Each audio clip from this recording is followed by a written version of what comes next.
नमस्कार साथियों, मैं सद्दाम सर सरल रसायन यूट्यूब चैनल पर आपका इस्तकबाल करता हूं। हमने अपने प्रीवियस वीडियो लेक्चर के अंदर ठोसों में अपूर्णता के दो प्रकार पढ़ लिए थे। प्रथम प्रकार था इलेक्ट्रॉनिक दोष और द्वितीय प्रकार था बिंदु दोष। बिंदु दोष में हमने स्टोइकियोमेट्री या रस समीकरणमितीय दोषों के चारों प्रकार पढ़ लिए थे। आज का जो हमारा टॉपिक है वो है नॉन स्टोइकियोमेट्री या अरस समीकरणमितीय दोष। अब नॉन स्टोइकियोमेट्री दोष से तात्पर्य यहाँ पर यह है कि जब यौगिक की या क्रिस्टल की स्टोइकियोमेट्री विचलित हो जाती है या परिवर्तित हो जाती है तो ऐसे दोष को नॉन स्टोइकियोमेट्री दोष कहते हैं और यह दो प्रकार का होता है।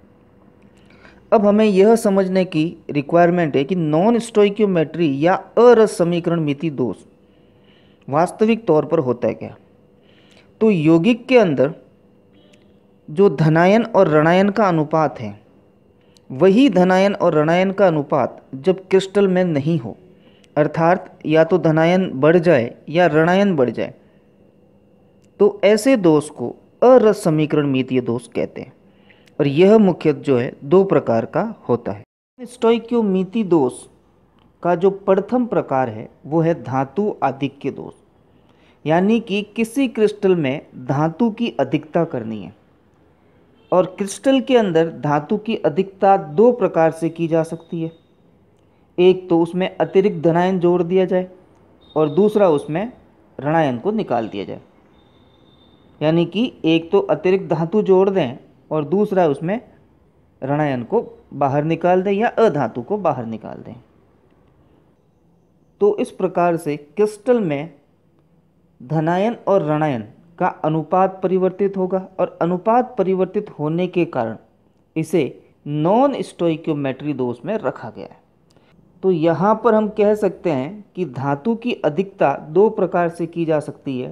प्रथम अधिकता जो करेंगे वो ऋणायनिक रिक्तिका के कारण धातु आधिक्य।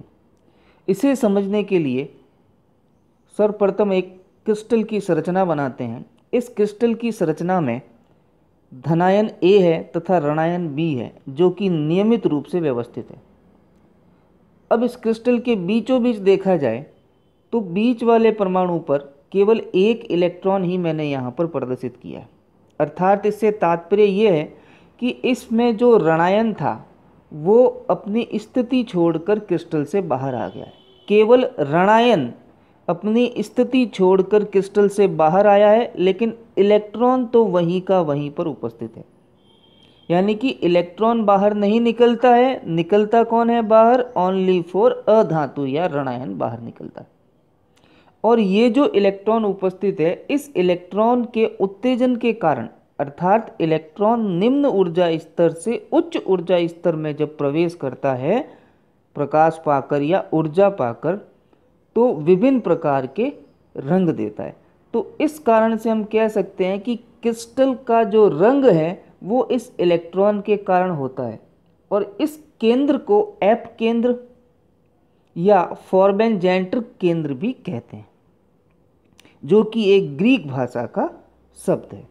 तो यहाँ पे आपको क्लियर हो गया होगा कि ऋणायनिक रिक्तिका के कारण धातु आधिक्य कैसे होता है। अब हम इसे परिभाषित करना चाहें तो मैं यह कहना चाहूँगा, यदि किसी क्रिस्टल जालक में से ऋणायन को हटा दिया जाए तो धातु की अधिकता हो जाती है तथा जहाँ से ऋणायन निकला है वहाँ रिक्तिका बन जाएगी।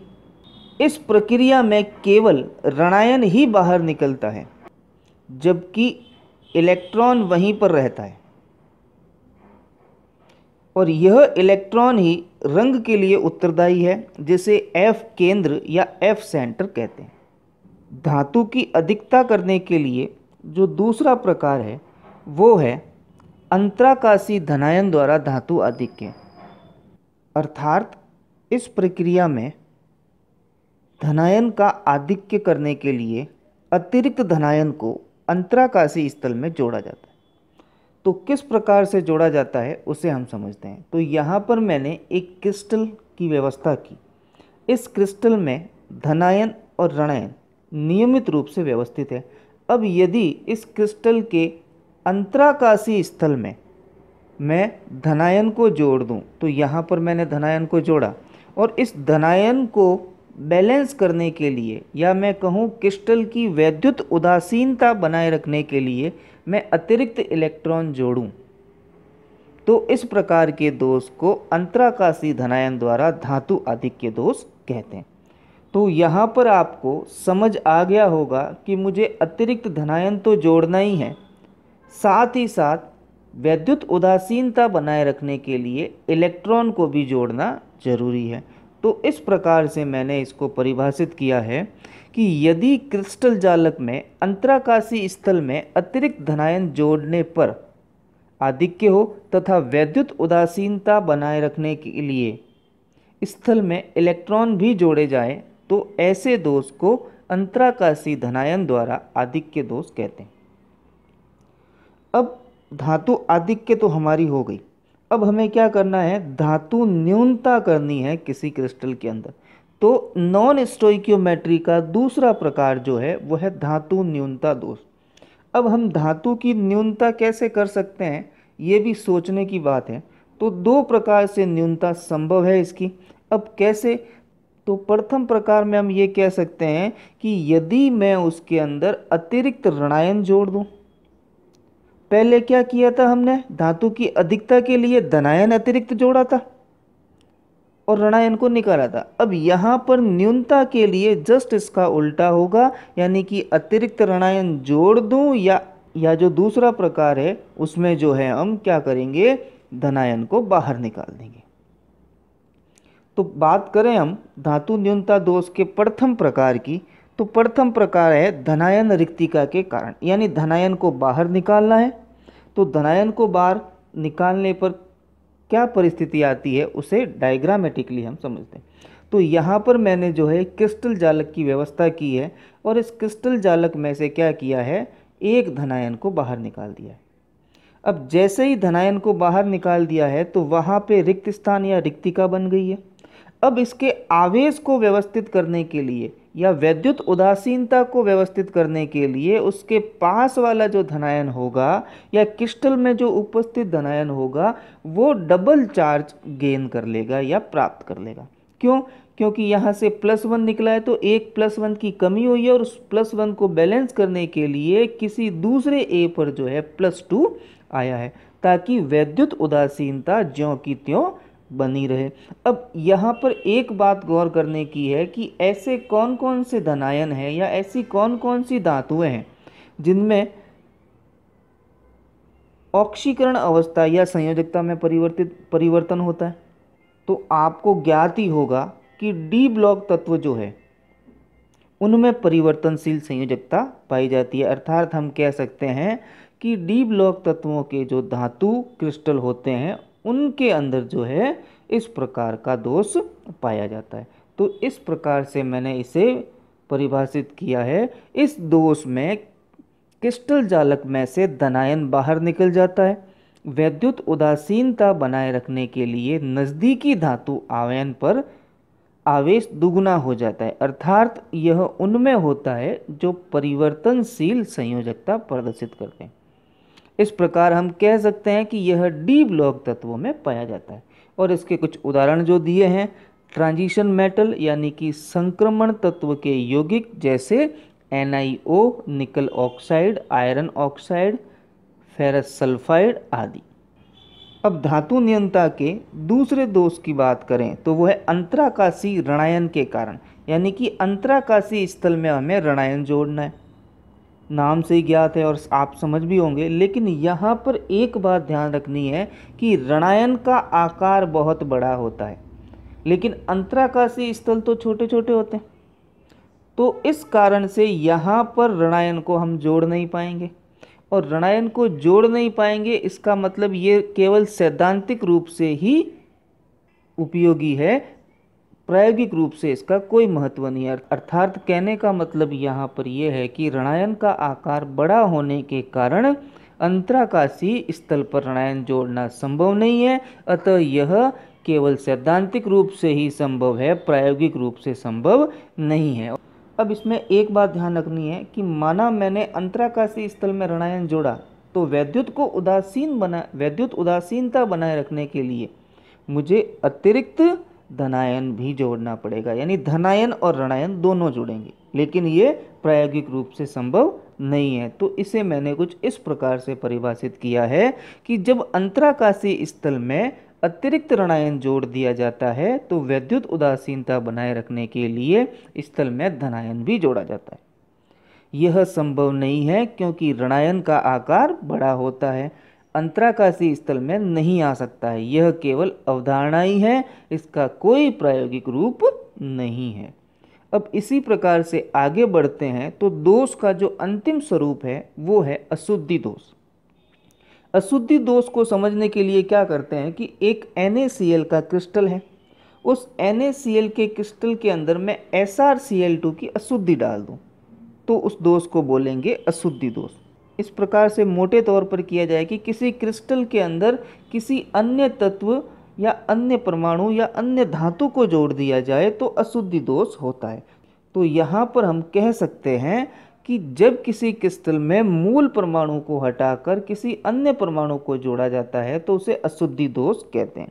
उदाहरण के लिए NaCl के क्रिस्टल में SrCl2 की अशुद्धि मिलाने पर Sr+2 आयन जुड़ता है, और Sr+2 आयन जुड़ता है मतलब क्या है, निकला तो +1 था और जुड़ा क्या है +2, यानी कि क्या होगा, वैद्युत उदासीनता बनाए रखने के लिए एक तो Sr जुड़ेगा लेकिन Na कितने निकलेंगे, 2 निकलेंगे, यानी 2 + 2 बाहर गए और +2 ही अंदर आया है। ये बात ध्यान रखनी है, यानी कि वैद्युत उदासीनता क्रिस्टल के अंदर हमें बनाए रखनी है दोष के अंदर। तो इस प्रकार से हमारे जो है ये दोष समाप्त होते हैं। वीडियो के इसी क्रम में हम अपने अगले टॉपिक की बात करें तो वो है बैंड सिद्धांत। अब बैंड सिद्धांत क्या कह रहा है कि 11th क्लास के अंदर 4th चैप्टर में एक सिद्धांत है आणविक कक्षक सिद्धांत। आणविक कक्षक सिद्धांत क्या कहता है कि जब परमाणविक कक्षक आपस में संयोग करते हैं तो आणविक कक्षक का निर्माण होता है। उसी तथ्य को यहाँ पर आगे बढ़ाया गया है। तो इस प्रकार से इस सिद्धांत में यह कहा गया है परमाणविक कक्षक संयोग करके आणविक कक्षक का निर्माण करते हैं तो वे इस प्रकार से व्यवस्थित होते हैं कि विभिन्न प्रकार के बैंडों का निर्माण करते हैं। और ये बैंड जो होते हैं मुख्य 2 प्रकार के होते हैं। प्रथम चालक बैंड और द्वितीय संयोजी बैंड। तो इसे मैंने कुछ इस प्रकार से परिभाषित किया है कि बैंड सिद्धांत के अनुसार जब परमाणविक कक्षक जुड़कर आणविक कक्षक का निर्माण करते हैं तो यह आणविक कक्षक इस प्रकार से व्यवस्थित होते हैं कि विभिन्न प्रकार के बैंड का निर्माण करते हैं, और मुख्य ये 2 प्रकार के होते हैं। प्रथम प्रकार जो है चालक बैंड और द्वितीय प्रकार जो है संयोजी बैंड। अब चालक बैंड और संयोजी बैंड के मध्य जो रिक्त स्थान पाया जाता है उसे निषिद्ध क्षेत्र कहते हैं। अर्थात संयोजी बैंड तथा चालक बैंड के मध्य रिक्त स्थान को या मध्य के स्थान को निषिद्ध क्षेत्र कहते हैं। अब चालक बैंड, संयोजी बैंड और निषिद्ध क्षेत्र के आधार पर ठोसों को 3 भागों में विभक्त किया गया। प्रथम जो है चालक, दूसरा अर्धचालक, तीसरा कुचालक। अब इसे हम समझते हैं। अब यहाँ पर मैं दोनों बैंड का निर्माण करता हूँ, प्रथम बैंड और द्वितीय बैंड। प्रथम बैंड को मैंने कह दिया वैलेंस बैंड या संयोजी बैंड, और दूसरा बैंड जो है उसे हमने बोल दिया कंडक्टर बैंड या चालक बैंड। यानी इलेक्ट्रॉन जब वैलेंस बैंड में होंगे तो किसी प्रकार की विद्युत चालकता नहीं होगी, लेकिन वो जंप करके चालक बैंड में आएंगे तभी वो विद्युत की चालकता प्रदर्शित करेंगे।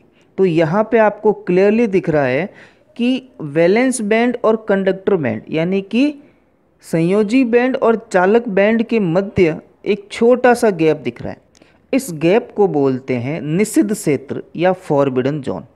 और फॉरबिडन जोन जब अत्यल्प हो तो ऐसे ठोस को चालक कहते हैं। अर्थात वे ठोस जिनमें संयोजी बैंड तथा चालक बैंड के मध्य अत्यल्प निषिद्ध क्षेत्र उपस्थित हो चालक कहलाते हैं। तो संयोजी बैंड से इलेक्ट्रॉन जंप करके चालक बैंड में चला जाता है, क्योंकि इनके बीच का निषिद्ध क्षेत्र या एफ जोन जो है वो न्यूनतम होता है और विद्युत की चालकता प्रदर्शित करते हैं। लेकिन दूसरा जो प्रकार है वो है अर्धचालक।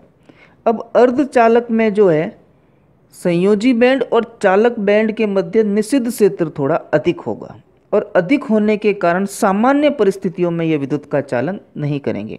लेकिन जैसे ही ताप दिया जाएगा तो इलेक्ट्रॉन गतिज ऊर्जा प्राप्त करके इस काबिल हो जाएंगे कि वो चालक बैंड में जंप कर सके और चालक बैंड में जंप करने के बाद विद्युत की चालकता प्रदर्शित करेंगे। कि वे ठोस जो सामान्य ताप पर विद्युत की चालकता प्रदर्शित नहीं करते हैं लेकिन ताप देने पर विद्युत की चालकता प्रदर्शित करते हैं, अर्धचालक कहलाते हैं।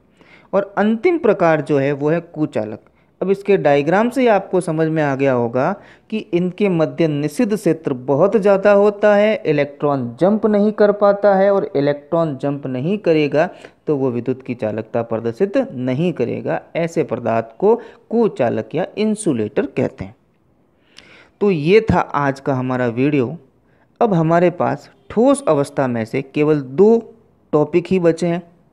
प्रथम टॉपिक जो है ठोसों के वैद्युतिकीय गुणधर्म और द्वितीय टॉपिक जो है वो है चुंबकीय गुणधर्म, जो हम अगले वीडियो के अंदर प्रकाशित करेंगे। धन्यवाद।